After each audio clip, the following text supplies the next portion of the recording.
Hello, listeners. I'm your host, Rahul Abhyankar. On this episode of Product Leaders Journey, my guest is Jyotika Athavale, President of the IEEE Computer Society. In this role, she oversees the global roadmap for the organization and plays a leading role in international safety standardization.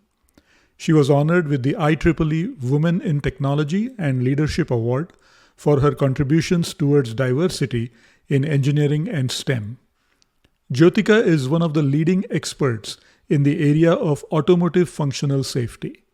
In her day job, she is Director of Enterprise Architecture at Synopsys and has had a successful career as Principal Engineer for Platform Architecture at Intel and Lead Technologist for Functional Safety Architecture at Nvidia. It is quite remarkable having these very strong parallel career tracks. In this episode, Jyotika talks about how the standards bodies ensure that standards are relevant in the future, especially considering the pace of innovation we are seeing in many areas such as AI, autonomous vehicles, and so on. Jyotika also shares her advice on becoming a thought leader and not holding ourselves back from roles we are fully capable of performing. Let's jump in. There are so many interesting topics to discuss with you, Jyotika. But, one place I want to start is your expertise in automotive functional safety. And, in December of 2023, Tesla issued a recall to about 2 million vehicles that they've sold in the US. And that was driven by a federal regulator, an investigation that uncovered safety issues with their autopilot function. Right? So I don't know if we want to go into the specifics of Tesla, but when you think about automotive functional safety, how do you break down that system? It's a great question. Yeah, I won't comment on the Tesla topic, but it's kind of a vast space because there are a lot, and it's growing.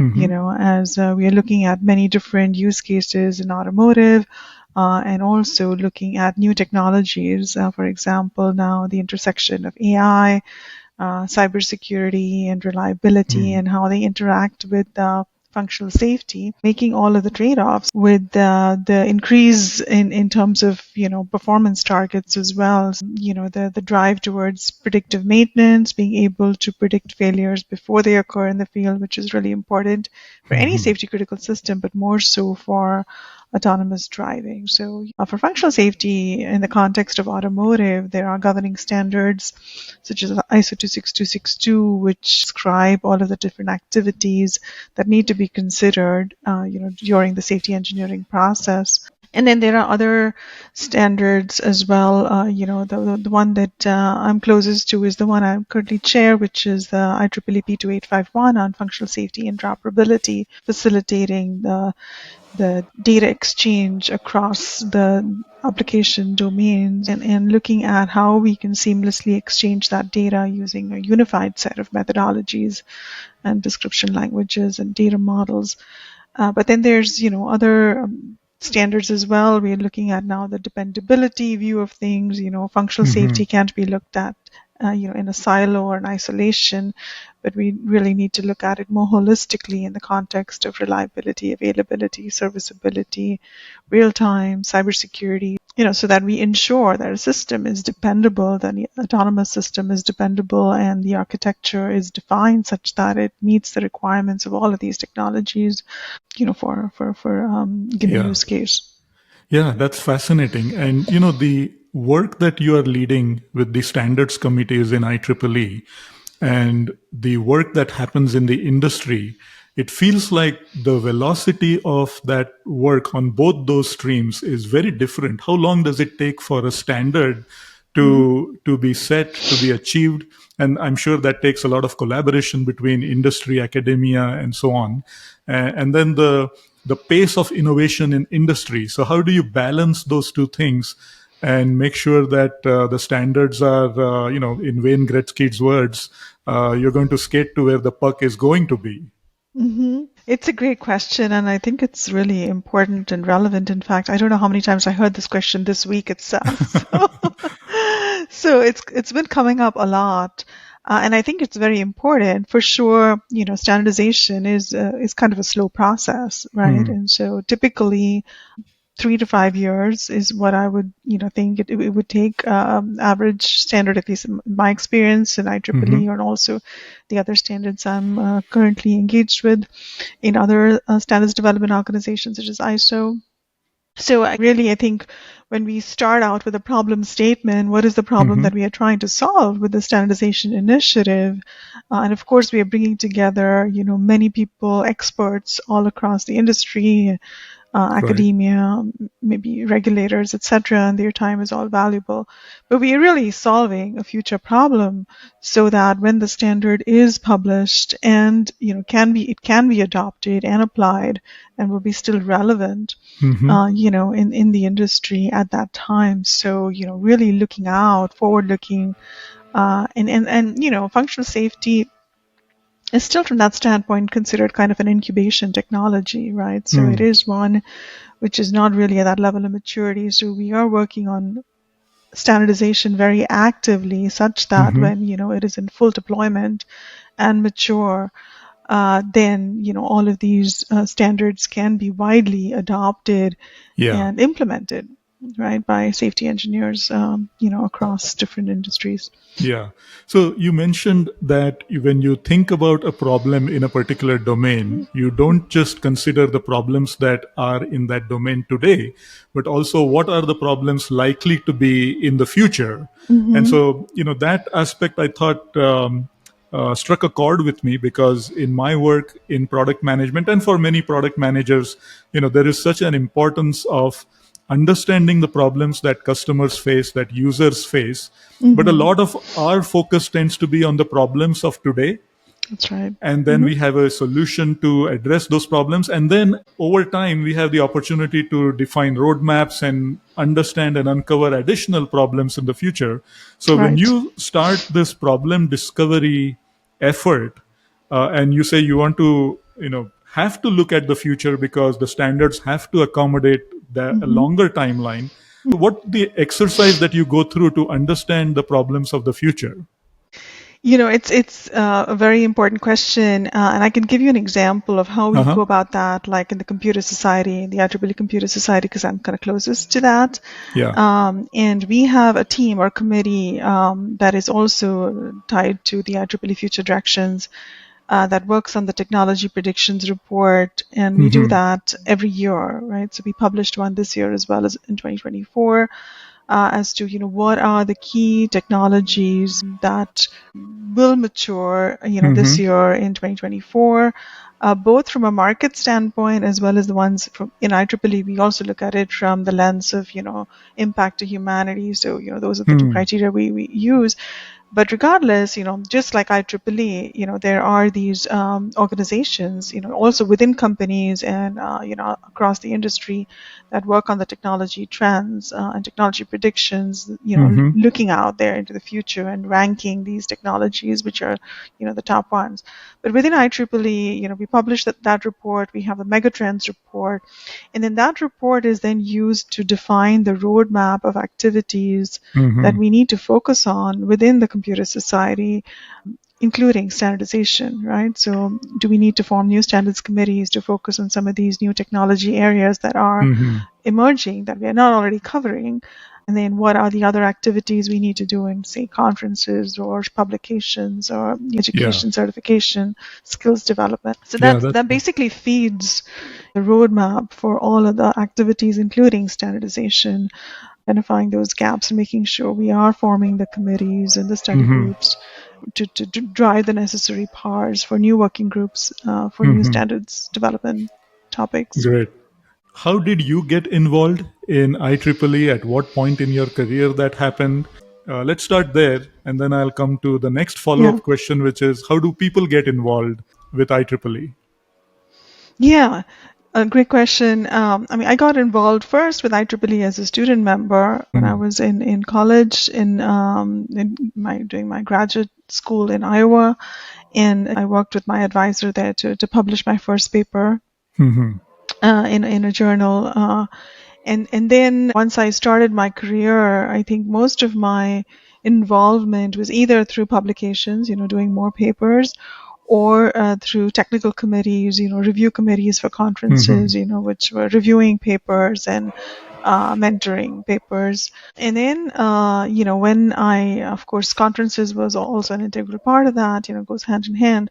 But then when I switched also to functional safety, more so I got more involved in standardization, just because it's a very integral part of the functional safety activities. And so being active in terms of in the standards development committees is really important in functional safety in order to monitor the new requirements, the new methods, etc., that are being developed. So that's when I got closer to the standards activities, and later on, I also applied for a position on the board of governors for the Computer Society. Because other than the technical side of things, I also wanted to influence change in other areas related to STEM, such as DNI. I was active in that space in my work at Intel, and wanted to make a bigger impact outside in the global community. So that's when I joined the board of governors and got more active in governance as well. So it feels like you have had two parallel careers, one at Intel, growing through the ranks there in terms of the work that you did and becoming a principal engineer, and then a parallel career in IEEE going on at the same time, starting as a student contributor and then board of governors, and now as the president of the IEEE Computer Society. So that's fascinating to have both those careers going on at the same time. And so how did you balance the aspect of your industry involvement and the thought leadership and the efforts that needed?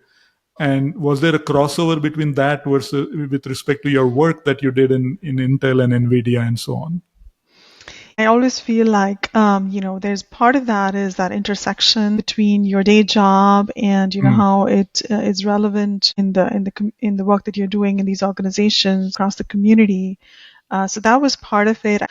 But I think it was also bigger than that, because it was, just the passion, to make a difference, in the community, to influence and inspire, the next generation of technologists and engineers. The young professional community, and to be honest, I think early on in my career I wasn't as active in IEEE. Just I think it was difficult, as a parent trying to juggle my career with my family and my three children. And I think as they started to grow, I had more time to just to contribute and to drive that passion forward. Yeah, and you started as a student contributor as part of your graduate education at Iowa. But for people who are working in software companies, technology companies, what's your advice for how they can elevate their own, I guess, identity as a thought leader? And are there opportunities to participate in some of these standards efforts that IEEE has, or are there some criteria that need to be met for people to be able to do that? Absolutely. It's a great question. So IEEE invites participation in standardization across all of the different entities, including industry, including academia, including government, and people can join at any phase of their career. So it just depends on how the working group or the standards committee is defined. If it's an individual based working group, then it's free for anyone to join, and there's no bar. It's pretty much open for anyone to participate, either as a contributor, a voting member, or an observer. So anyone is free to join. If it's an entity-based working group, then it's a little bit more restrictive, because then the entity has to be a voting a member, a paying member, of the working group. So typically that's more difficult to do, if your company is not a member, or if you're in a university that's not a member. But it's easier it's more open. And so there are many working groups in the standard space that will Hmm. open participation for anyone to join. I encourage even younger members to join, and maybe initially as an observer, and to then increase their participation as they Hmm. grow, and are able to contribute in a more active way. When you look at the horizon of the future and Hmm. what the innovations and the technology landscape is going to be, I'm reminded of this thing that Gartner has, which is they have this hype cycle of Hmm. technologies, and that basically goes through uh, the stages that technologies go through that hype cycle. There's initial excitement, then you have Hmm. the disillusionment with that technology, and then there is a plateau of productivity where there is maturity and you can take advantage of those technologies. So how much do you give consideration to these types of principles of technology evolution in as part of your work, not just within the standards but also within your corporate career? I'll talk about it both from an IEEE Hmm. standpoint as well as from my day job standpoint. From an IEEE standpoint, I think that this is kind of factored in the technology predictions activity, as Hmm. as I was mentioning early on, because we look at that year to year, and so when we are defining, which are the key or the top technologies that we want to focus our efforts on in a given year, Hmm. we are going to consider. So I think that that hype cycle is going to be considered in that, right? Because we are looking at ranking the various technologies that we are seeing maturing, within the span of that year. Yeah. Um, and that's what feeds the activities that we are going to focus on from my day job standpoint. I think a lot of it is, of course, it's business driven, right? So it's Hmm. based on the customer need and the market requirements, right? So it's Yeah. that part that comes in, and that's where we focus our energies and efforts, is based on that. But then also within the company, of course, I work in an R&D group, but it's also, we have our own organizations within the company that focus on the technology predictions as well. Hmm. So it's a combination of using that data as well as the conversations that we have regularly with our Yeah. customers on where to spend our energy and efforts. Mm. You got elected as the president of the IEEE Computer Society. Uh, this is a significant responsibility and a role. And how did you come to the conclusion that you were ready to take on a role like of this significance? It's a good question. I actually, to be honest, I never really came to that conclusion, Hmm. because I didn't really apply for the position, and it Hmm. kind of happened on accident, because I was nominated for it even though I didn't apply for it. And so when I was nominated, I was second guessing myself as to whether or not I was ready for it, because Hmm. when they asked me whether I accept the nomination, and I didn't think that I was ready for it. I didn't know what it entailed Hmm. and what I would need to, what I was taking on. And I think most of us are like that. I think we're critical of ourselves, and we never Hmm. think we're ready for something when indeed we may be, right? So I was then, I was encouraged by my mentors and friends and colleagues that I spoke to go ahead, with it. And so I Hmm. decided to proceed, and and then see how I could contribute from there on. And yeah, when I did get elected, of course I was very excited. Wanted to make an impact, and I'm really grateful for all of the support that came in, from all of the board and the Hmm. community within the computer society, as well as outside in my day job, to help support me in this role. And without that, I wouldn't be able to do it. So I'm really Yeah. grateful for that. My family, especially, who supports that each day. So. Based on your journey, what what do you see as the potential, the future opportunities for women in engineering, and um, how do you advise women in engineering to take advantage of those opportunities? Yeah, no, I think that's kind of a loaded question. Um, I'm really passionate about inspiring women in STEM. The numbers speak for themselves, and we really are underrepresented, very much so today.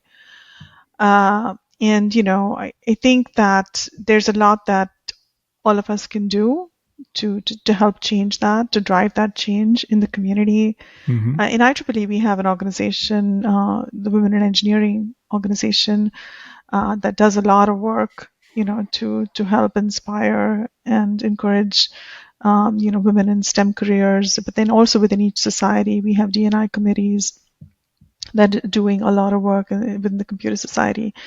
There's a D&I committee. We have a D&I fund with the IEEE Foundation. We drive, a grant program each year, award grants and scholarships and other, engage in other activities to encourage women in STEM.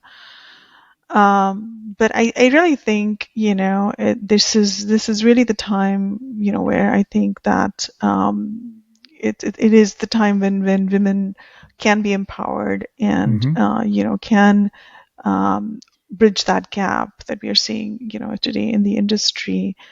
I think the sky is the limit. I think, all of our women engineers have unlimited potential to achieve their goals. But I think also, we need to really look at this at the grassroots level and see how we can encourage more women in STEM careers, in starting in middle school, in high school.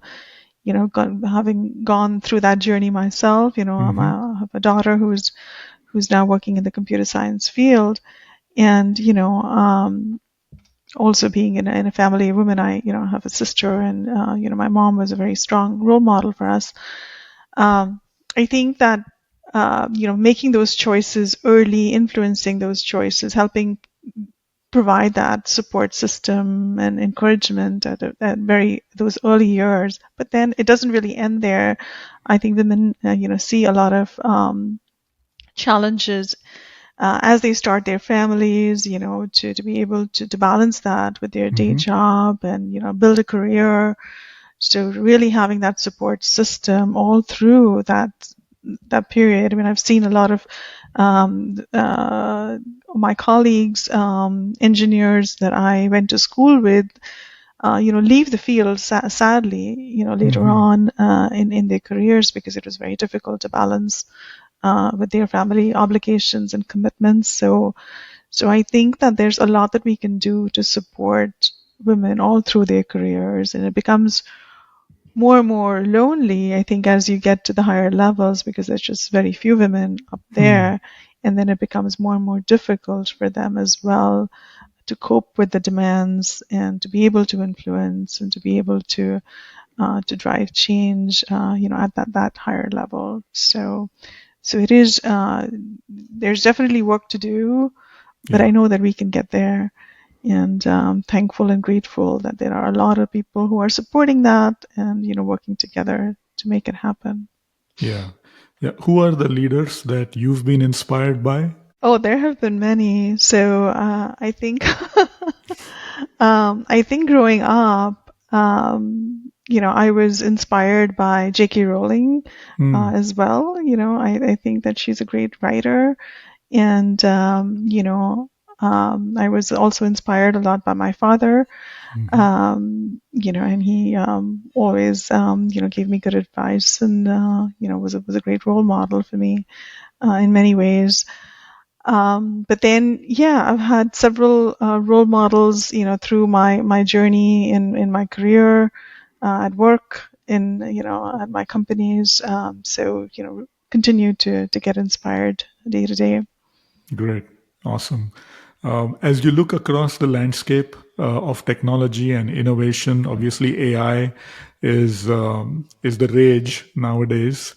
But how do you see AI and the evolution of AI, especially in your role as the president of the IEEE Computer Society? I think that there is a lot of activity today happening, and Yeah. of course the advancements are happening at a very rapid pace. So a lot of initiatives are being driven, within companies, within the IEEE as well, to keep up with that pace Mm-hmm. of innovation, and of course across all of our program boards, including standardization, including conferences and publications, our certification programs, our chapter activities. We are driving, different topics with respect to AI, but then also working closely, with the government in terms of the regulations and the regulatory aspects, to also consider the social aspects and social implications of AI, which is, I think, very important to us today. Our technology predictions activities that, as I mentioned earlier, we had, of course, Gen AI at the top of the list, which is no surprise. Mm-hmm. Um, and so I think that there's a lot happening, and a lot more, a lot more work to be done. But it's pretty much touching every society today within the within the IEEE umbrella, including the computer society, but not limited to that. And every other society is also including AI in its scope, just because it is touching all of the different application domains, and Mm-hmm. all of the different technologies, the kind of that backbone technology that is touching every application area. So I think, there's we are also working very closely with government activities, as I mentioned, NIST in the Mm-hmm. standardization space, and then also collaborating with other SDOs on standards topics related to AI and safe AI. Yeah. Wonderful. Yeah. And so, as you mentor young women into STEM, what are the questions that you're most often asked, and what advice do you find yourself giving most often? I think a lot of the questions I get asked are from the engineers that I've been mentoring, is how they can further their career, what Mm-hmm. else they can do to build their technical skills, their soft skills, how can they widen their scope, make impact outside of their day-to-day activity, and how can they grow theirs. Sometimes it's around certain resistance that they may see at Mm. work, within their groups, or having to deal with the challenges, with respect to interactions at work. Mm-hmm. Um, Sometimes it's just around balancing, the day jobs Yeah. uh, with their obligations at home, uh, and yeah. So I think it's very different topics. Sometimes it's just around, well, how do I get involved in activities outside, in terms Mm. of, say, as we talked about with Mm-hmm. IEEE or standards, how can I join? And it's just that awareness of how to get involved. Mm-hmm. Okay. Interesting. And what's the advice that you find yourself repeating almost to a fault? The advice that I find myself repeating is never give up, Mm-hmm. right? So there will be a lot of people that will tell you that certain things are not possible, or there's no way to do that, but you'll always find it in yourself to find a way if you have the passion to do it. So never give up, keep on trying. Failure is the stepping stone to success. And so just let your passion guide you, and you will find a way to make your dreams come true. So just Beautiful. keep on at it. Yeah, beautiful. I think that's a great note to conclude our conversation on. It's been fantastic, Jyotika. And uh, as someone who's balanced two careers, one on the corporate side and having tremendous growth there through Intel, Nvidia, and now at Synopsys, and also in the standards and the industry. And I wish you all the best in your role as the president of the IEEE Computer Society. I think the work that you are driving across the standards bodies, I think that's going to be significant in shaping the future of a lot of technologies across the industry and also through the regulatory and the policy landscape. Thank you very much, Rahul. I really appreciate it. Thanks for this opportunity to have this conversation with you, and I really enjoyed it, and I look forward to staying in touch, and we'll talk again soon. Sounds good. Thanks, Jyotika.